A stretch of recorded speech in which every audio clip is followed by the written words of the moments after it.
Per me? Mhm. E che c'è dentro, secondo te? Per me c'è una bomba.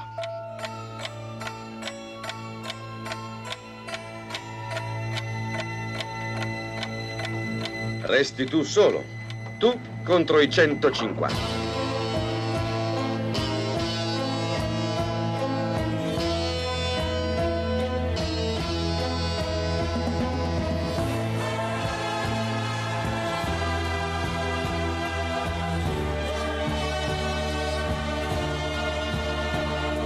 Hai la vita appesa a un filo, signor Boregani.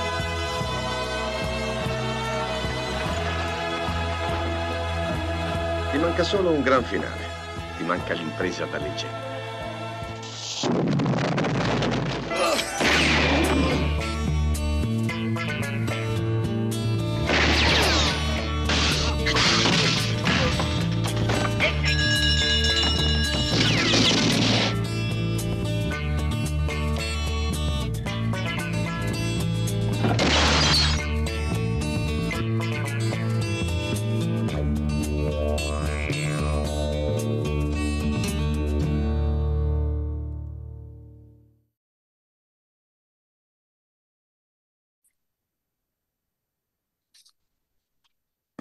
Bonjour à toutes et à tous. Aujourd'hui, j'ai le grand plaisir de faire une interview de Monsieur Olry, le directeur de la maison de distribution Lost Film Productions, qui ressort en salle pour les fêtes de fin d'année le très beau film de Tonino Valeri, produit par Sergio Leone, Mon nom est personne, en italien, Il mio nome è nessuno. Alors voilà, pour présenter cette interview, je vais avoir d'abord le plaisir de dire quelques mots d'Olivier Père, le responsable de la programmation cinématographique d'Arte, et quelques lignes écrites par moi-même.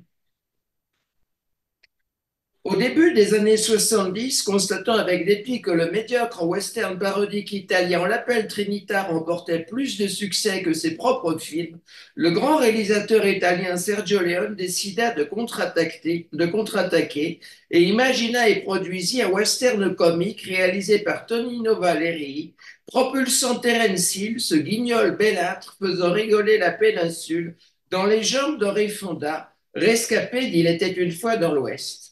Ce sera Mon nom est personne, Il mio nome è nessuno, réalisé et sorti en salle en 1973. La rencontre du bouffon et de la légende vivante prétexte à une réflexion mélancolique sur la filiation, la vieillesse et la fin d'une époque, fonctionne à la perfection contre toute attente et la recette commerciale n'est pas dépourvue d'ambition et de talent. Ce titre éminemment populaire, énorme succès public en son temps, cache un très beau film. Alors, personnellement, en ce qui me concerne, ce qui me bouleverse dans ce film, c'est la notion de transmission, d'héritage, de passage, de filiation, mêlée à une bouffonnerie, allant parfois jusqu'à une sorte de grand délire burlesque.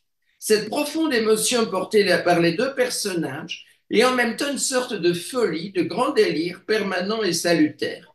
Tout cela doit beaucoup non seulement à l'interprétation d'Henri Fonda et de Terence Hill, mais aussi à la musique composée par le très grand compositeur Ennio Morricone, musique par moments pleine de fantaisie et de sensibilité, et parfois même déchirante. Alors passer ainsi du rire aux larmes sans cesse, fait à mon sens de Il mio nome è nessuno, Mon nom est personne, non seulement le film idéal pour représenter le testament spirituel du western italien et du western tout court d'ailleurs, mais aussi ce que j'appellerais un hymne à la vie. Il s'agit d'une œuvre salutaire et positive, non dépourvue à mon sens d'une part d'humanisme, de philosophie et de sagesse, qui moi me touche infiniment. Et je dois avouer que ce film, Mon nom est personne, est l'un de mes films cultes absolus, d'autant que je l'ai découvert dans mon adolescence, que c'est un film qui, tel un vieux copain, m'a accompagné toute ma vie, qui moi personnellement m'enchante, m'émeut aux larmes. Ça, à la fois, ça me fait rire, ça me fait pleurer, c'est déchirant, c'est drôle, c'est un film formidable. Alors, Monsieur Olry, simplement, je vous demandais de dire quelques mots d'une part pour expliquer votre amour à vous pour ce film et pourquoi vous le ressortez en salle, notamment pour ce contexte des fêtes de fin d'année et en quoi ça convient bien pour Noël. Je vous laisse parler maintenant. Ben, merci beaucoup, Nicolas, pour tous ces mots, cette présentation. Je pense qu'en fait, moi, ce film, ce qui me touche, ce qui me surprend, c'est vrai qu'avec Lost Film, je propose un ou deux films par an comme reprise. Et depuis 2009, c'est la première fois qu'il y a un tel engouement du public. Enfin, je pense que c'est un film qui résonne dans le cœur de petits et grands. Tout le monde a une attache très particulière à ce film. Moi, en fait, ce qui m'a fait le choisir, hein, ma société s'appelle Lost Film, il est pas très perdu parce que c'est un film qui a 50 ans cette année, qui date de 1973, qui a été longtemps à l'affiche en France, qui a été un très très gros succès. Et j'ai choisi ce film-là pour une raison toute simple. J'ai envie de dire qu'il y a plusieurs têtes d'affiche dans ce film. Il y a ceux qu'on connaît, il y a les stars, il y a Terence Hill, il y a Henry Fonda. Il y a aussi un grand producteur, Sergio Leone, mais surtout, je pense que pour beaucoup de gens dans le monde entier, c'est une musique, c'est une BO et c'est Ennio Morricone. Et c'est vrai que je pense que ce qui m'a fait me pencher sur ce titre-là, c'est Ennio Morricone, parce qu'il y a quelques années, j'ai lancé l'idée de faire un ciné-club autour d'Ennio Morricone. Donc, c'est un rendez-vous qui a lieu une fois par mois à Paris, au Max Linder, sur les grands boulevards, sur un très grand écran. Et donc, le défi pour ce ciné-club, c'est de proposer chaque mois un film avec une bande originale, une composition du maestro d'Ennio Morricone.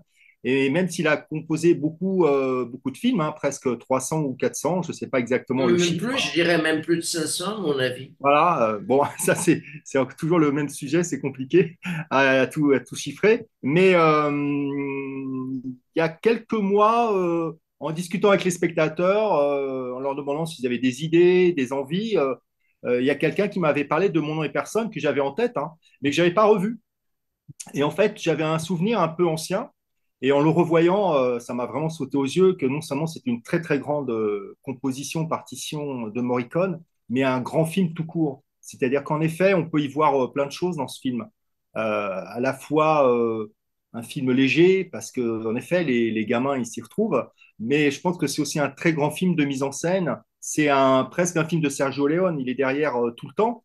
Et quand je revois le film, Il y a une donc immense tendresse, une dimension humaniste et philosophique, je dirais.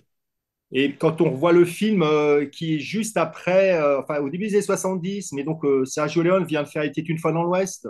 Il est censé ne plus refaire de western. Alors il fait un espèce de western, mais qui est un peu plus politique et Il était une fois la Révolution. On voit vraiment la filiation, je trouve, entre Il était une fois dans l'Ouest et Mon nom est personne. Non seulement il y a Henry Fonda qui est en commun dans les deux, mais on est vraiment dans les mêmes thématiques, justement, du temps qui passe, de la mélancolie, de la filiation, c'est-à-dire de comment ce monde il évolue. Ce monde, c'est l'Ouest américain, mais c'est un Ouest américain évidemment vu par des Européens, et c'est justement toute la force et la nouveauté qu'avaient amené les westerns italiens. Et quand moi je revois le film, mais je me dis, c'est un chef-d'œuvre tout court. En plus d'être une grande BO, d'avoir un très très beau casting, c'est un film où d'un seul coup tout est dans la mise en scène. Le choix des paysages, des cadrages, la narration, toutes les séquences. C'est un enchaînement de morceaux de bravoure. Et dans les morceaux de bravoure, évidemment, il y a les morceaux de bravoure et les partitions et toutes les pistes du maestro.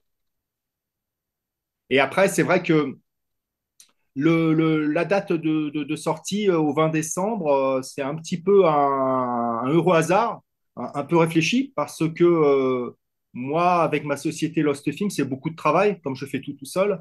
Et là, pour cette année, j'avais deux titres en prévision. Un premier film qui s'appelle Robbery de Peter Yates, donc en français 3 milliards d'un coup, qui devait sortir d'abord dans la première moitié de l'année, donc que j'ai sorti au mois de juin. Et dans une deuxième partie, je voulais faire Mon nom et personne. Et c'est vrai qu'en discutant avec la salle parisienne qui allait m'accueillir, qui m'avait dit oui d'emblée, qui est le Grand Action, rue des Écoles, dans le 5e, on s'est dit, vu leur calendrier, déjà les projets qu'ils avaient de sortie, que mi-décembre ou un petit peu avant les fêtes, ce serait peut-être un bon film à proposer. Parce que c'est vrai que sur le papier, on ne se dit pas c'est un film de Noël, hein, c'est sûr, il y a pas d'arbre de Noël, il n'y a pas de féerie. C'est pas du Frank Capra, mais presque en fait, parce que il y a beaucoup de tendresse, en effet, comme vous disiez, sur ces personnages, sur leurs échanges et sur les valeurs qu'ils véhiculent en fait. C'est dans ce sens-là qu'on peut l'attacher à un film de Noël, je pense. Et puis on peut dire que c'est un film festif. Le voir, c'est assister à une fête. Oui, c'est ça. C'est comme C'est-à-dire que boire du champagne. Je pense qu'avant tout, c'est se faire plaisir. Et moi, ce qui m'a vraiment frappé ces derniers mois, depuis que je prépare la sortie, c'est toutes les discussions que j'ai avec les spectateurs, parce qu'en fait, la première du film dans cette version restaurée a eu lieu au mois de juillet, justement à La Rochelle et en présence d'Olivier Père, dont vous avez lu quelques mots, qui avait fait une brillante présentation à La Rochelle. Et depuis La Rochelle, j'ai eu régulièrement des avant-premières euh, en France, hein, que ce soit dans des petites ou des grandes villes. On s'est croisé la semaine dernière au cinéma d'Ivry, au Luxy, et à chaque fois, quand on commence à discuter avec les spectateurs, alors qu'ils aient plus de 50 ans ou plus jeunes, ils ont un souvenir déjà très personnel. C'est-à-dire que c'est un film qu'ils connaissent, qu'ils ont envie de voir, ou alors qu'ils ont envie de partager avec d'autres et de revoir avec d'autres. Et c'est en ça que je pense, c'est en ça qu'on peut parler de film de Noël. Il y a une dimension d'attachement sentimental à ce film. Pour plein de gens, on peut dire en quelque sorte que ce film, c'est devenu un vieux copain. C'est un vieux copain et surtout, il reste intemporel, en fait. C'est à ça, je pense, qu'on peut. C'est une des définitions du film culte, en fait, ou du film populaire. C'est-à-dire que c'est un film qui va parler, qui est une évidence pour tout le monde. Et c'est ce que je pense. Après, c'est vrai que ce film, il doit beaucoup, beaucoup aussi à Terence Hill parce que je me suis rendu compte que c'est un comédien populaire, mais pareil, hein, s'il a 84 ans, s'il a plus tourné depuis des années, il a bercé notre enfance. C'est-à-dire qu'il a bercé l'enfance ou les spectateurs en salle dans les années 70, dans les années 80. Et après, avec l'arrivée des magnétoscopes, des VHS, des DVD, sur la télé, sur le câble. C'est quelqu'un qui n'est pas étranger, en fait, qui nous est familier. Ça, je pense que pour beaucoup, c'est un vrai bon et vieux copain. Et évidemment, on l'associe toujours à Bud Spencer, même si dans ce titre-là, il n'y a pas de Bud Spencer. Le duo, c'est Terence Hill et Henry Fonda. Ben, on a presque fini. Je voudrais simplement personnellement dire comment j'ai découvert la musique d'Ennio Morricone et après que je l'aurai dit, vous laissez le dire aussi. Alors voilà, moi j'avais 5 ans. Ma mère avait une bronchopneumonie, j'étais chez ma grand-mère. Et chaque année, des étudiants qui logeaient chez ma grand-mère laissaient des 45 tours à ma grand-mère. Et elle logeait chaque année un étudiant américain qui laissait des disques. Et moi, j'ai découvert un 45 tours de la musique de deux thèmes du Bon, la Brute et le Truand, le Bruno, le Brutto et le Cattivo d'Ennio Morricone, orchestré par Hugo Montenegro. Quand j'ai eu 8 ans, j'ai vu ce film en salle. Et je tiens à dire une chose, ma vie entière a été marquée par ça. Ma vie n'a pas été la même. Pour tout vous dire, monsieur Olry, j'ai fait un master de cinéma à l'université, pas du tout sur Léon, mais toute ma vie est devenue différente. Quand j'ai vu Le Bon, la Brute et le Truand à l'âge de 8 ans, ça m'a transcendé, j'ai plus été le même. Ça a eu une évolution totale sur toute ma vie. Maintenant, je vous laisse dire, vous, comment vous avez connu la musique d'Ennio Morricone. Est-ce que la musique d'Ennio Morricone représente pour vous? Ben, en fait, moi, je pense qu'on est un petit peu sur la même longueur d'onde, hein.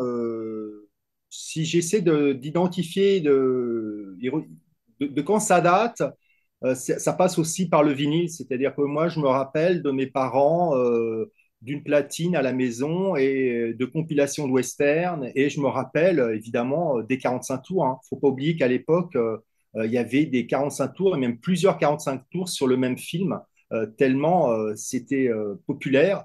Et, euh, et Morricone vendait beaucoup de disques déjà à l'époque, hein. Il y a eu des très beaux coffrets récemment, mais sur était une fois dans l'Ouest ou sur certains titres, il pouvait y avoir même plusieurs 45 tours autour du film.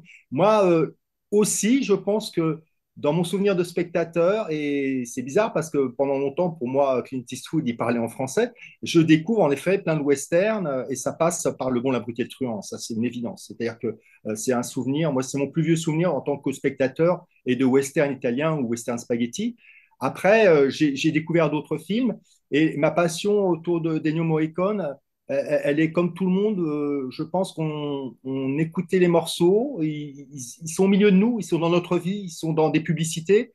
Et moi, c'est passé surtout par le fait de vraiment écouter la musique en concert. C'est-à-dire qu'il y a un moment, ça a été un de mes cadeaux d'anniversaire. Je ne sais pas, je pense au début des années 90 ou fin des années 90, j'ai été voir pour la première fois un concert d'Ennio Morricone au Palais des Congrès.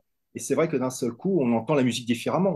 On la connaît par cœur, mais là, on entend, on voit toutes les subtilités, on voit des chœurs qui rentrent pour certains morceaux, des solos, et ça, c'est hyper impressionnant parce qu'on entend la musique différemment. Et c'est vrai que l'idée du ciné-club Caro Ennio, Max Linder, c'est aussi ça, c'est revoir les films, mais surtout, c'est d'un seul coup réentendre la musique à l'aune des images. C'est-à-dire que cette musique, on peut l'écouter chez soi, on l'a vraiment en tête, mais d'un seul coup, elle a une autre résonance avec les images. Et c'est ce qu'il a toujours su faire, Morricone, c'est se mettre au service des images et des réalisateurs, avec plus ou moins de talent, de complicité et de passion. Et c'est vrai que Mon nom est personne, je veux dire, on met une piste au début de la journée, on va la fredonner toute la journée. Et je pense que c'est ça le succès, c'est ça la définition d'un art populaire. Et Morricone, c'est à lui tout seul, il résume la musique de film. Euh, pour beaucoup, c'est le plus grand. Je ne sais pas si c'est lui seulement le plus grand, mais c'est vrai qu'il représente à lui tout seul la musique de film parce que euh, tout le monde a un attachement à sa BO préférée ou a eu un disque une fois entre les mains, qu'il soit en vinyle ou en CD. Et ça c'est le plus important. Et je pense que c'est le plus beau cadeau qu'on puisse se faire, c'est revoir les films à l'aune aussi de cette musique. À mon sens, non seulement c'est le plus grand compositeur de la musique de film du cinéma, mais c'est l'un des plus grands compositeurs, peut-être même le plus grand compositeur du XXe siècle. C'est un génie, Ennio Morricone. C'est ce que racontait aussi le documentaire de Tornatore à sa façon, hein, et beaucoup de témoignages disaient ça. Je crois que c'est Tarantino qui le disait. C'est-à-dire qu'au bout d'un moment, voilà, il y a Mozart, il y a les Beatles, et puis il y a Morricone, c'est une icône. Et c'est vrai qu'à sa disparition, on était en plein confinement, on voyait beaucoup de témoignages de gens qui jouaient chez eux de la musique ou sur leur balcon et qui pensaient à sa disparition. Et ça, ça n'a pas de prix. J'ai Je voulais d'autres... juste Oui, Je je voulais vous juste en écoute. profiter, oui, parce que il y a aussi ce livre qui vient de sortir sur Terence Hill pour les fans.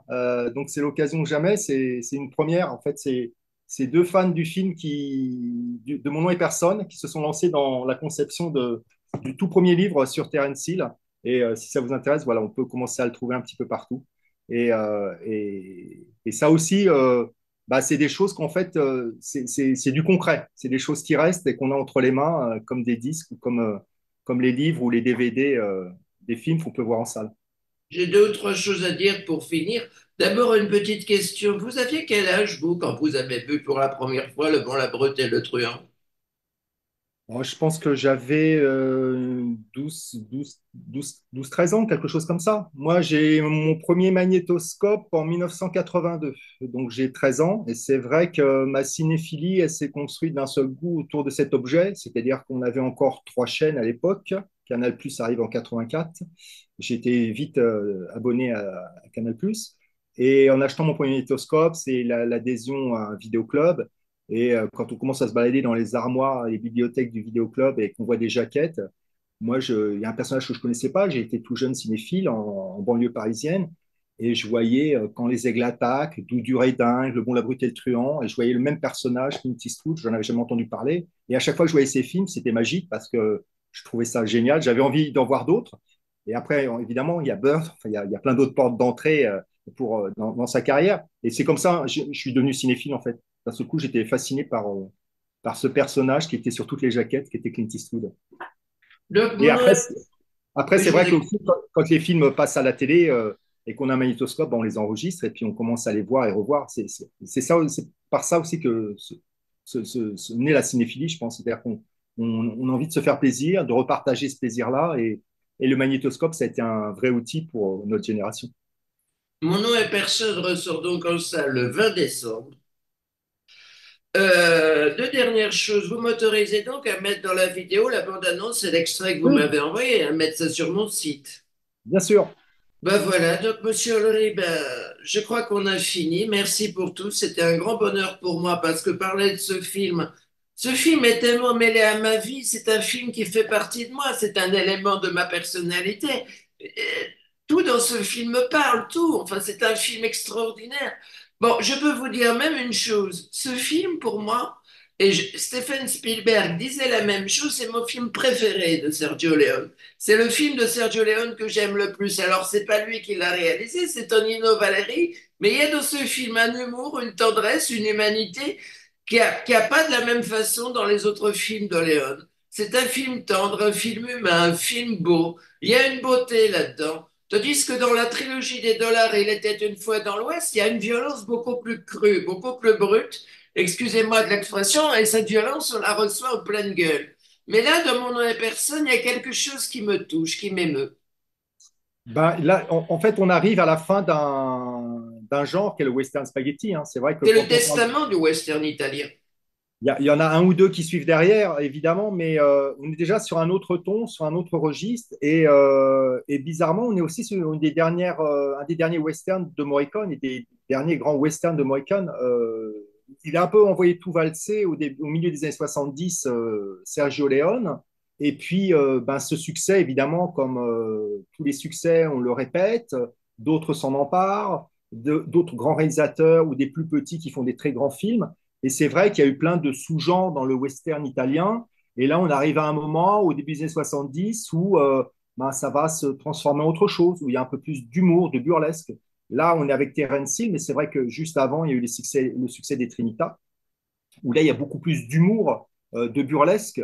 Là, on est encore plus dans un humour tarte à la crème, j'ai envie de dire. Là, il y a des choses un peu légères aussi. Il y a la séquence dans le saloon avec les baffes, ou à la toute fin, la séquence où Terence Hill se retrouve en face du chauffeur du train dans l'urinoir. Donc là, on a des choses très triviales. Et dans Trinita, c'est beaucoup ça. Dans Trinita, hors de question qu'il y ait des coups de feu. On va casser des bancs ou des chaises dans les saloons, mais il n'y a pas de coup de feu tiré, il n'y a pas de violence. Et mon nom est personne, voilà, c'est le début de la fin et peut-être autre chose. Le western va partir et va revenir un peu plus tard par d'autres biais à Hollywood ou ailleurs. Si je puis dire, avec un peu d'humour, dans les Trinita, il y a beaucoup de paix, mais il ne s'agit pas tant de paix PAX que de paix PETS. Voilà, il fallait faire la paix avec les paix. Les deux personnages qui vont. Bah, c'est vrai que le duo a fonctionné là-dessus, sur les choses légères. Et je pense que c'est ce qui a intéressé aussi Terence Hill, qui aurait pu avoir une carrière très grande avec d'autres rôles importants. Mais je pense qu'il a vraiment trouvé son alter ego avec Bud Spencer. Monsieur Ulrich, je mettrai en ligne l'émission demain. Merci beaucoup, Nicolas. Au revoir, monsieur Au Ulrich. Merci revoir. pour tout. Au Merci. revoir.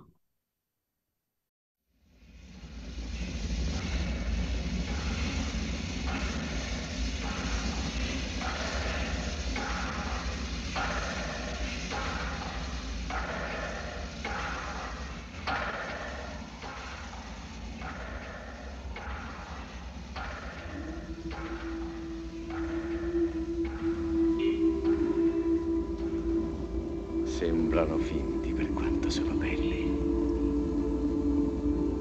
150 che cavalcano come fossero 1000.